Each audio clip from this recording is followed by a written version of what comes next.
what has your experience with African men been like in dating? Have they challenged you? Have they supported your views? My sister has been very hard.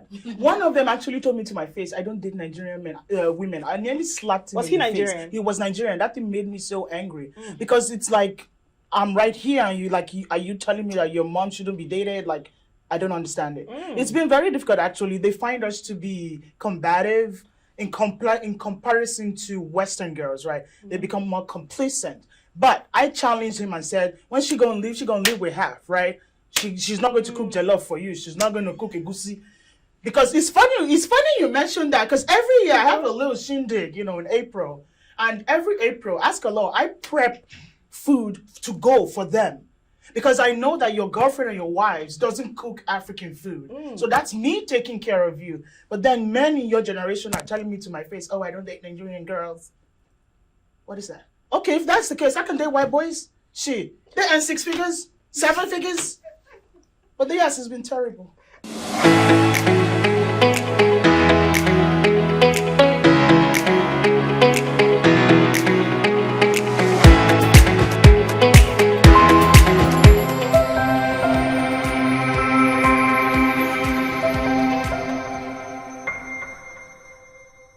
Hi everyone, welcome back to Conversations with Nia. I'm so excited because today we have African women in the room. Okay? Listen, these ladies are ready to go in, okay? A few weeks ago we had African men together and they went in on everything from moving to America and the diaspora to relationship with women, African to African relationship, and we're gonna do that again for the women. So in studio I have, ladies, can you introduce yourself? I don't wanna stutter, and then tell us what country you're from. Hi, I'm Alor. I'm from Cameroon. Hi, I'm Somto. I'm Nigerian. Hi, I'm Imani and I'm from Kenya. Listen, okay, these ladies are so beautiful. And like I said, they're ready to go in. So stay tuned for the show.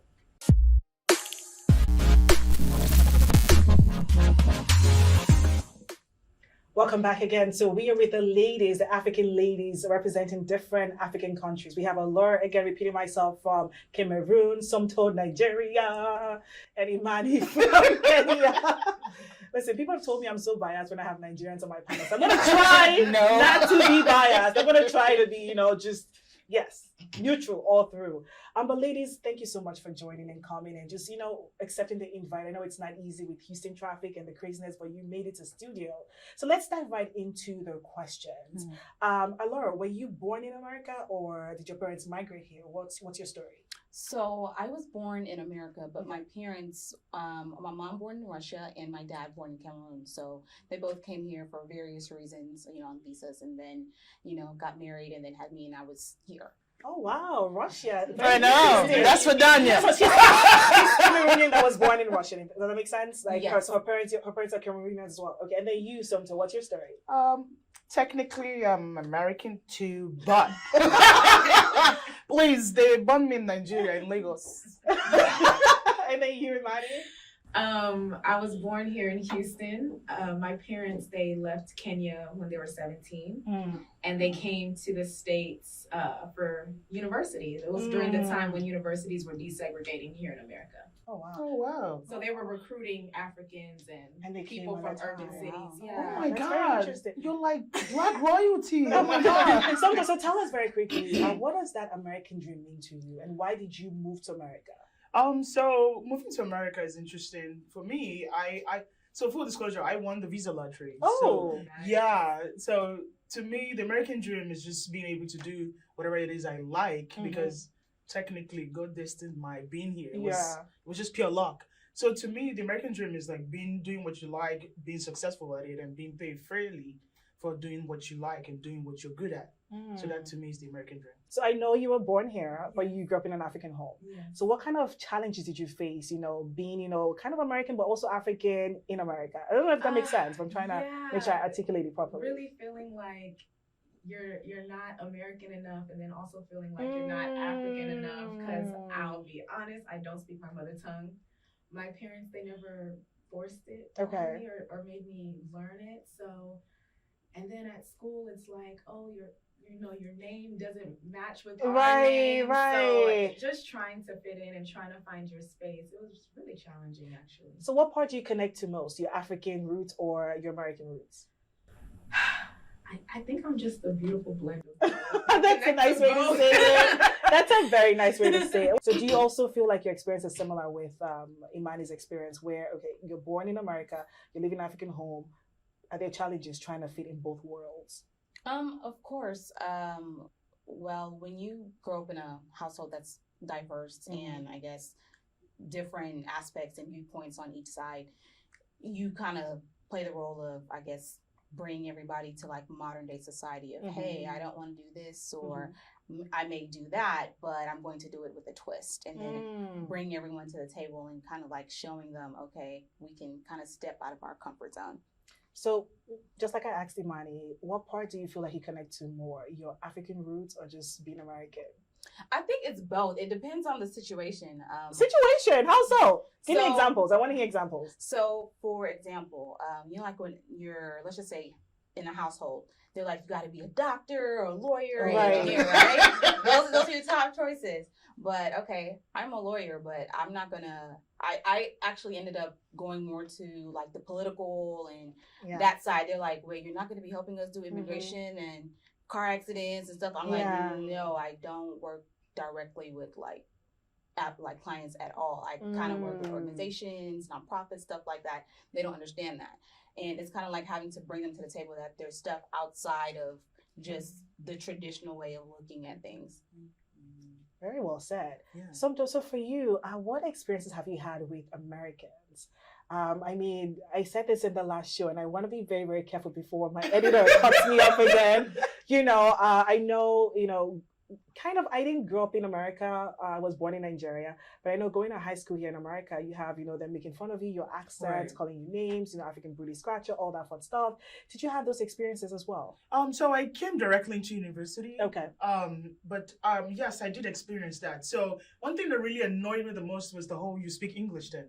So to me, it's sad and pathetic because Nigeria was Anglophone. So if you're asking me, oh, your English is good, that tells me you don't read world history. And I know about Napoleon Bonaparte. Like, why don't you know about the fact that, you know, Nigeria was Anglophone? Like, it just really irked me a lot, you know? And then, you know, the best way to survive is the code switching, you know, like Allah said. Yes. So you have to be American some type of way. So it's funny you mentioned it because I have 3 accents. I have the Southern accent, like, because I work in politics with Allah. So I got to show my Southern accent of like, yeah, you know, I got to do that. And then when I'm in my Africans, I'm going to be like, my Nigerian accent has to come out. Right. But then when I'm in African Americans, I have to relate, you know, being American. Yeah. So there's that split 3-way in your brain at going on at the same time. Yeah. Even the struggle is real. Yeah, the struggle is real, especially when you switch languages too. Let me cut you and ask you, okay, so give me your Southern accent. Very quickly. We're really short on time, but give me your Southern accent. I could just say something very, let me see. I'm thinking. Let me make you relax a little bit. Give me your Nigerian accent. Hello, how you doing? How's life? Okay, now give me your regular American accent. Hi, how you doing? You know, how you going, girl? How's it hanging? They're gonna come for you. Okay, now let's try the Southern one very quickly. Yo, listen. That sounded more Jamaican. At all. But I try. Jesus, so since we're having fun, let me test you guys and give me your African accent, Amala. I usually don't use that. You know, actually, you know what? It's real funny because I just like Imani. I wasn't brought with my mother tongue. I wasn't even like taught to even like understand it. Are you serious? I don't understand mother tongue at all. But like, let's just say something like broken. I understand broken. I understand the slang. I don't really speak it. We were taught in our household, it was like speaking broken was like, I don't want to call it like the poor man's language, but it was like the language that they used for those. It wasn't distinguished enough. Yes. So they spoke it in the house, of course. And you speak it like, okay, when you're out and about and you don't want an American to know what you're saying, you'll speak broken. Yes, like your little code between each other. Yes. But it's like, we were taught never to speak it. It's like, you can understand it, but when you speak it in public, outside of like, I guess, our community, it's like it's showing the world that you're not educated. Right. That was how we were taught because it wasn't a formalized language. It's almost like I understand what you're it's saying. like I don't want to call it a literate language. That's not the right word, but it's language for those who were not as versed or schooled, or yeah. it wasn't some. This was them trying to get to English, but Yeah. not really making it there. No. I love what you're saying because it's so deep. And I feel like even growing up in Nigeria, I had a similar experience where I don't even know my mother tongue. And I grew up in Nigeria. I can't speak Igbo very well. I'm awful at it. But English now, come on now, we can speak it very well. Right. So I think that I had the similar experience. Imani, did you have similar experience? Can you, speak the language? You said no, you don't speak it. Okay. What about the African accent? Can you do it? You don't have it. So now, did you have similar experience as a Allure? Yeah, I did. I Mm. did. Yeah. I can understand a little bit, when someone's speaking Swahili, but as far as speaking it myself, no. But when you brought up, just like she said, to think, okay, that's not distinguished enough. You got to learn English, all that fun stuff. No. In Kenya, we don't really have a broken English type of language. Thanks for educating, because I didn't know that. Yeah. Okay. So it's mainly just Swahili, and there's Sheng, which is the equivalent of slang or Ebonics here. But yeah. Yeah. And so, I asked Tomto about her experience with Americans, and of course, you both are Americans. However, did you have a time where people tried to differentiate you from being an American, maybe in school, but they say, oh no, girl, you look African, what you saying? Did you have those experiences, and what did that feel like? Either of you, anyone can take it. I got I never, or you don't look African, actually. You look American. I got so you got that the a lot. other side. Yeah. Oh, wow. Yeah. You got that too. Yeah, I got that a lot. I don't know about. Same experience. They're like, wait, you're African? I was like, Yeah. definitely so. Oh my Definitely goodness. so. And they'll be like, no way. Like, I just thought you were like regular black girl. I was like, Yeah. I swear, I did. You did? Yeah. Because I mean, she does look very like posh and well put yes, together. But you know what? Mine is on my face. They see me like, you're Nigerian. My round head. Sometimes tell me they tell you you're Nigerian. Yes, They yes. know. They know we are Nigerians. So this has been very fun. We're going to switch gears now and talk about femininity as African. So living in America is very big on feminism. Right? This is where everything started, and it just keeps pushing forward. Even now, there's modernized feminism. And so being women of African descent and being, a woman from Africa, Somto, you who migrated here, has America helped you shape your view of feminism? I mean, growing up in Nigeria, we're taught, different things. Women don't have any rights. Women are, should submit to the man in marriage. Men are more important than women. Men lead the society. Women care for kids. All that crazy, interesting ideas. So has living in America now, since you have, a taste of both worlds, has it changed your perception of feminism, and how has it helped you? Honestly, it hasn't, because being Nigerian and so again, I'm a freedom fighter, right? Yeah. I'm into politics. So I grew up with Nigerian history and all of that. So I already knew about women's right? They were the first to revolt against the crown, second to, of course, the Tea Party, right? Yes. So to me, feminism already started from a long time ago for me, right? It's just coming here. What happens now is that I understand that no matter how educated I get, I'm still an African woman. I still have to wash plates. I still have to clean. I still have to do kind of, yeah. It's actually very complicated if you really think about it. No matter how educated we get, So I have this friend and this uncle, right? I'm watching, like, when he came to visit, my brothers and everyone was there, because I'm the only girl, right? So on Thanksgiving, I do all the cooking and cleaning. So I'm washing the plate, and, he makes a joke and says, when she finds husband, she will leave her politics, So she will go and be cooking and cleaning. So I might say to myself, so these worry people really, really think. Oh, yeah. So, like, it's sad, but that's what it is. It's unfortunate. So I have to live on both sides of the Ella, do you want to comment on this?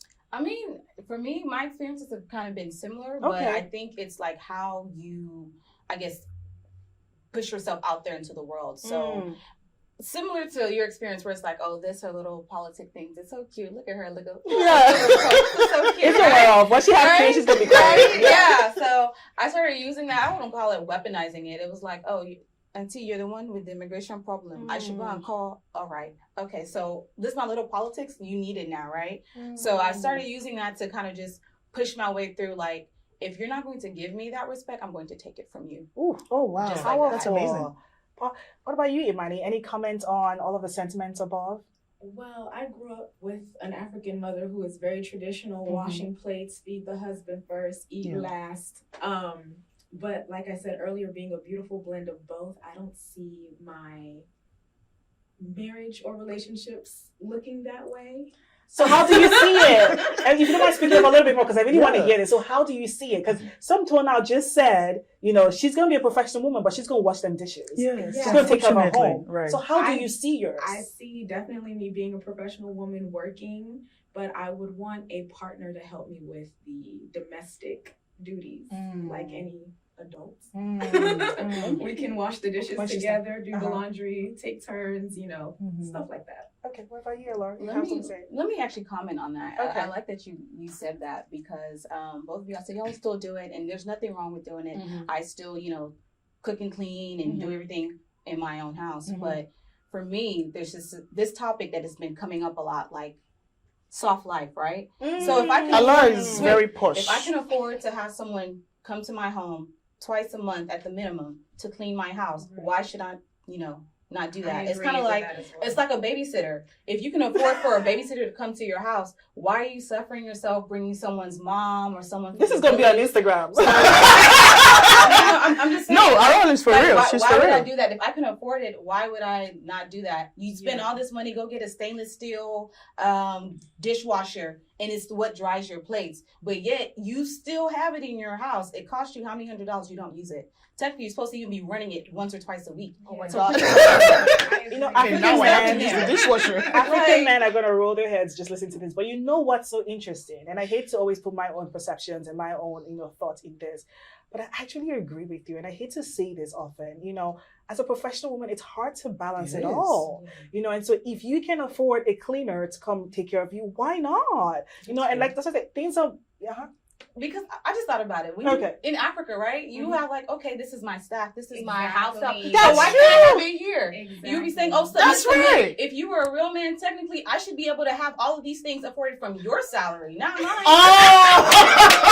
Oh, shots fired. You have your house help, you have your driver, you have your man. So why can't you? Okay, if you're a real man, like you say, right? I should have all these things based on what you want. What she said, man. What she said. I want it too. I don't want to wash plates. Look at my hands. Saying. But I mean, you're not saying you're not going to do it. Yeah. Right. You're just saying, like, if you can afford it to, like, help, to lift the weight off of you, a little help. And of why course, not? still be engaged in the process. Yeah. But it's like some days, okay, I don't want to really clean the house. Right. Here's X amount of money, come clean my home. And I love what you said about it. Think about it as, your childcare, like babysitting. You hire nannies to take care of your kids. So why can't you, if you can afford it, hire someone to take care of your, your house chores? Because it reduces the stress, and because prostitution work comes into the work, right? In the night, you're going to open up your leg. You got to do all those steps. You got to do all the moves. You got to do. But then you're still doing all the housework in the morning, Right. So the help really helps, guys. Listen, this panel is just getting juicier and juicier. I did not expect anything less. Okay, I did not. Common sense, like. Because I just think like African men, it's just like, no, you come to America, you've lost your way. Yes. You how can you be asking someone to come into your home and clean up after you? But I'm like, if this was Nigeria, like, or even Cameroon, it's like, they'll be looking at you like, so you don't have a gate man? You don't have all these things? Oh, that's true. They'll be like, oh House my God, you are everything. really suffering over there. Yeah. Right. But I should suffer in America? Why? So before, I love that you talk about African men because we're going to go right into it since we're very short on time. But, just very quickly, everyone. So what I'm hearing you say, Alert, is, yes, being in America has helped you expand your idea of feminism, right? And just embrace it and just empowered you to know that, I can do all of that and still, make a living for myself. So do you all agree with Alert and her sentiments and what she said? Because sometimes it feels like you change your mind a little bit. You're like, I'm going to wash it clean. As soon as Alert said, I'm going to pay for it, she's like, yes, let's pay for it. So, like she said, if he's paying for it, let's pay for it. Because prostitution work in the night is hard. After you washing plates. All right, let's. Okay. This is so good. Okay, let's dive into African men. I love what you said about, just the whole African men and your reaction to it. And it's so funny, as we're speaking here, I'm going to just say this. We have people here offline, men, who are making facial reactions to what these ladies are saying, but we do not care. We're going to talk. We're going to talk. So what has you guys' experience with African men been like? Do you feel like they challenge your femininity and that independence overall? And, I'm going to skip you because you kind of touched on it, but we'll come back because you're higher. We're going to come back. But I want to go to Imani. Have you dated African men? Have they challenged your feminism and this independence and this strong woman marching forward and all those fun stuff? Yes. I was talking to a guy recently, honestly, who really has the traditional mindset, That's the word I was looking traditional for. view. He's my age, but wanting a woman to stay at home, cook, clean, barefoot, there's nothing. He wants a woman to have his child.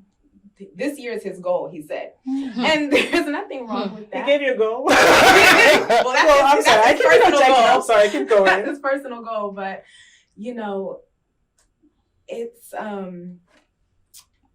it's okay if I feel like that life is okay if the man can afford to pay and take care of the home.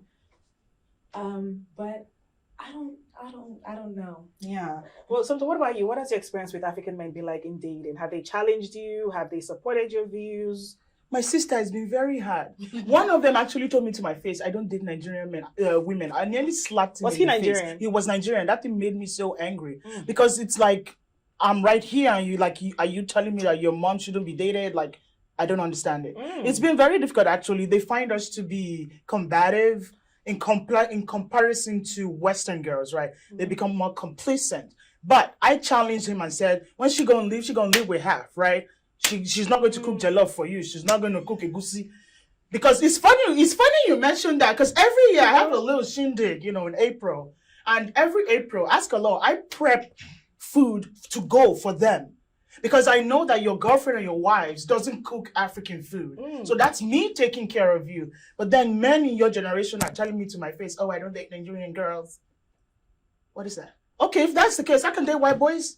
They earn 6 figures, 7 figures. But the yes has been terrible. Alor, help me out here. Give me examples of your experience with African men. For us, for me, I see it like maybe because it's the line of profession I'm in, boys club. And you're a black woman, and I always say, black women, we save everybody's asses, but sorry, we're the most undervalued and unappreciated. Like, even African, it's even worse for African women. Like, we'll make something out of nothing, and we're expected to still carry the same weight. But for me, it's almost like when I'm in a profession with politics and I'm dealing with, one day you may be working on this political campaign or at this event. It's like, how dare me be the +1? I'm standing behind you. They're asking me to take the pictures. I'm just following you around. Like, I can't get in this room unless it's you here. And it's just like, this is how you met me. This is the life I have. This is the life that, I created for myself. And the funny thing is, part of that is kind of the reason why you were kind of attracted to me, because it's like you're seeing the flashiness and who I hang out with, and you think, okay, I can come. And I'm like, nobody wants to hear about what container you want to ship or the house you built in, whatever. Nobody cares about that. They're going to talk about real estate here. Right. They're going to talk about what products you're, selling or doing here, not necessarily over there, because they're not really going to be able to relate to it as much. Yeah, they're kind of getting into that community, but not as much. But it's just like when they see that they're the +1, they're like, I don't want to call it like how Kamala and her husband are. It's like they look at me and they're just like, look at this one. For forever, it's going to just be Mr. Such and such. It's like, why would I do that? It's so funny you mentioned this, because, and I'm going to have you comment on this, Imani. I think I remember someone telling me a story on Facebook. I had posted something about African men and the ego, and their wives being at the forefront and then being behind the scene. And someone sent me a message. I'm going to post it here in the video so we can see. And he said there was a man, a Nigerian man, who married a woman and she became a doctor. And he said, oh, so you're telling me when I get a male, it's going to be Dr. and Mr. Like, I'm the Mr. or just Dr. Cynthia and, the guy's name. And he's like, he went and got his own doctorate degree. So it can be doctor and doctor. So, and this is just an example. Wow. This is just an example. So what you just said and I feel like in politics especially, you see that a lot because you're powerful, you're black, you're a woman. And then imagine a man having to, like I said, Kamala and her husband. It's a huge challenge. You wanted to make a comment, Imani. Can you follow up on it? I wanted to make a comment based off of the last thing I said. In my experience, I don't know if you guys have experienced this, but in my experience, a lot of African men that I've dated with money, a lot of that comes with cheating because they use it as power or control. So they use their money as control or power, and since everything is taken care of, the home, the children, everything's good, I'm free to go out and do as I please. And that's the challenging part with a lot of African. And you've had that experience. That's what you're I've saying. had that experience. Any other person here had experience with cheating African men? No, because they know that's... Have they done it behind the scene and you don't know? What about you, Laura? I think when it comes to that topic, it's more so on like they do it, and it's kind of like they try to push their limits with it and see how far Also, they explain more. how explain they can more. weaponize it. Okay, kind of like, you know, you hear all types of stories like, oh my God, like especially like you watching the movies, like, oh my God, she was the house girl, then now she's, you know, and then Social everyone is like, climate. oh my God, you know, side chicks, they win and she in Buckingham Palace, da da da da da. Listen, Not Buckingham. Go I ahead. mean, Right. Princess died till the it's the truth. very That's end. what Yeah, happened. But it's like, I feel like sometimes African women, we get so complacent because then you become the woman, oh my God, you know, her husband left her for a younger woman. Oh my God, she's divorced. And then sometimes, you know, they've been so dependent on the man and what I guess he brings to the table, that lifestyle change, you become part of this divorced woman club. But in America, it's like divorce, they celebrate that, where it's just like, okay, that's fine if you want to leave. Understand, we live in Texas. So long as you bought this house in Texas with me, it's going down the middle. Yeah. So if you want to cheat, that's fine. But understand, if I decide to leave, you're going to be very, very poor. Yeah. So aside from, do you want to comment on this, Zone Hope, if I go to the... No, remember next when I section? said when she leaves, she's going to leave with half? That's what I meant. I mean, but another thing also, I'm starting to see the word prenup come into our community a lot more.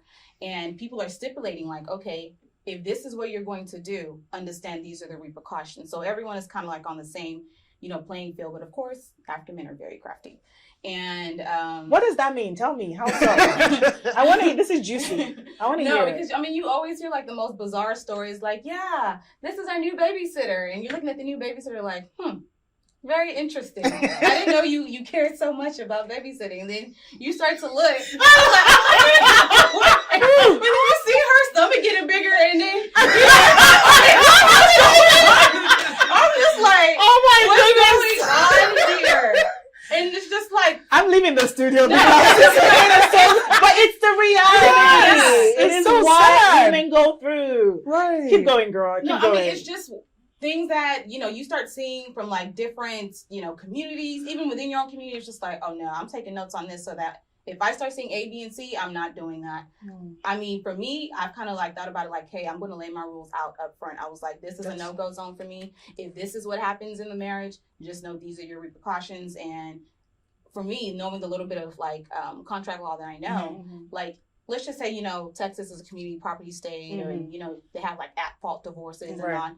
If you committed something like adultery and things like that, it's not just half. They can go for everything. And it's just kind of like a man would not want to be, I guess, reduced to that starting around zero because of one mistake, quote unquote. I'm team prenup. I'm okay. I'm going to sign the prenup. Everyone here is team prenup? Yes. Oh, But wow. if you cheat on me... As long as it's a fair prenup, I'm signing it. Yeah. So let me ask, before we shift away from this whole African men conversation, because it's so good and I want to stay on it forever. In fact, we should just do a whole show on African men, okay? What are the challenges, and very briefly, because we're running short of time, and I want to dive into another question. What other challenges do you have with African men? We talked about cheating, we talked about the ego. What would you like them to do better? Maybe we can go with that. Just generalizing here. I would like for them to support my career, right? Like Okay. you said, in politics, you will always be Mr. Somto. It's just something you gotta live with. I'm sorry. That's just what I What do. about you, Manny? What would you like them to do better? What other challenges have you faced? I'm not sure. Can we go there?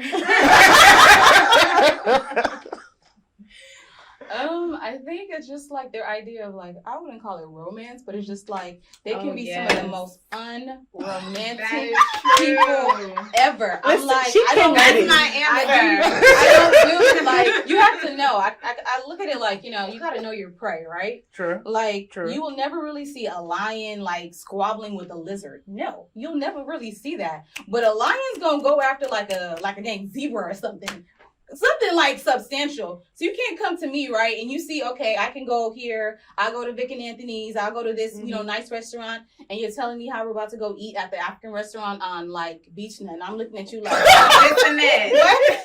We and by the way, we are on business. I'm looking The at studio you. is in business. No, I'm looking at you like, you didn't. I'm not saying that I wouldn't do that because I don't Right. want to, show you that Yeah. I'm high maintenance or anything like that. But I'm just I like, am high that's the maintenance. first. That too, but I don't want to like come out like, okay, I'm not asking you to spend like $300 on a outing, but that's not necessarily how I want to do But that. the romance is also in the little things, just listening to what your Yes. woman is saying. And like if she was saying, she's had a hard day or she's cramping and you brought her ice cream, like it's the small things. It doesn't It's the have to small be Yes. so Washing small. plates so that my hand cannot be. Yes. I want my hand not be Doing bricklayer. the dishes after I cooked a meal. Thank like, you. come Oh. on, be a little romantic. Can I just say this panel is fire?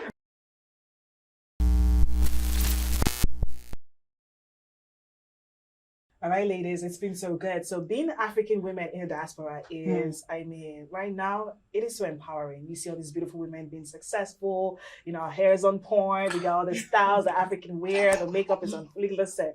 But do we compete with each other as Africans? Do you find that maybe Cameroonians compete with Nigerians, Nigerians compete with, what is our relationship like? I don't think so. I think other African countries understand that Nigerians are everywhere, right?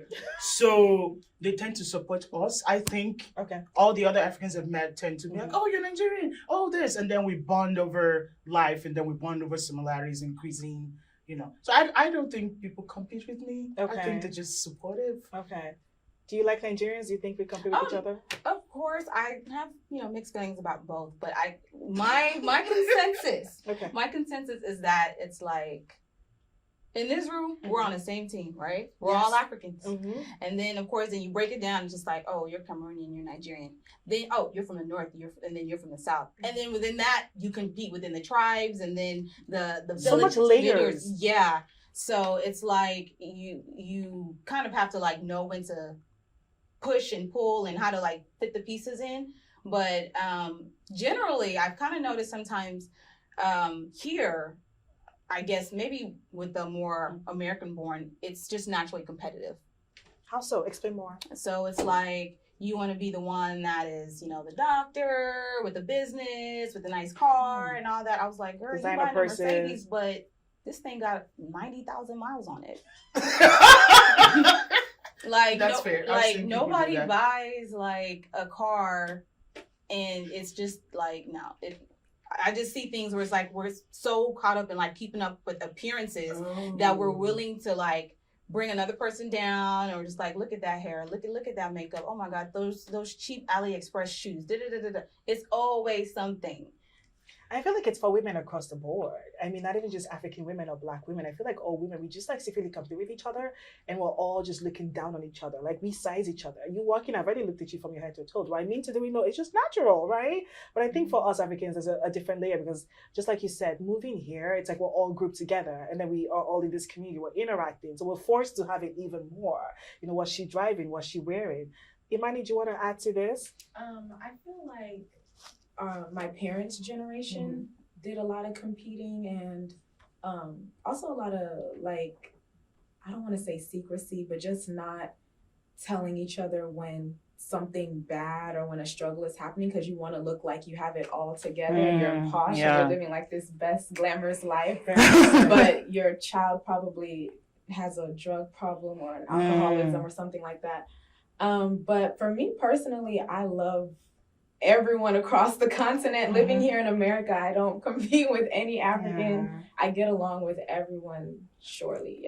I love what you said, because I actually mix with a lot of the married Nigerian women. All my sisters are married, and that's my community, and I see that happen actually. So I feel like once you just shift gears and become married, you automatically just go into that whole system of comparing and just being quiet. So I see that happen often. But so that's a good call out. I love that. Sumto, any add-ons before we slowly wrap up? I see the comment about the competition about. So for instance, there was something happened this Christmas time, and there was like you said, someone was trying to buy a car, and that conversation of should you buy a Mercedes versus should you buy a new car, and I said to myself, you are paying for the Mercedes name on your round.